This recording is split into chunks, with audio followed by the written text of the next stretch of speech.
ठीक है, आपकी बात बहुत स्वादिष्ट है, आपकी बात में लेकिन देखे ना, मैं तो डेली आता हूँ ना, चलो डेली नहीं आता हूँ, पीछे हो जाओ यार, इधर आ गया अपनी जगह पे। 3 फुट पे अमल हो रहा है। इंशाल्लाह मैं लिखवाऊंगी कि 3 फुट आपको इतनी बड़ी बड़ी शॉप्स हैं, आप दुकानों का किराया देते हैं, फुटपाथ का किराया नहीं दे रहे, जिसके लिए मैं अगर फुटपाथ को गिराने भी जा रही हूँ, मैं अगर दुकान का, मैं अगर वो मेरी मलकियत है, आप लोगों ने सीढ़ी की मलकियत है, पब्लिक पार्क को आप रोकोगे, उसके लिए मेरे साथ लड़ोगे तो फिर नो।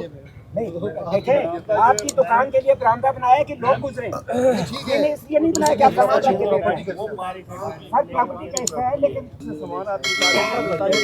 नहीं देखें, मेरी बात सुनिए, दुकान पे देखो बाहर अगर वो पड़ा हुआ है हमारे या कल का ऑपरेशन फिर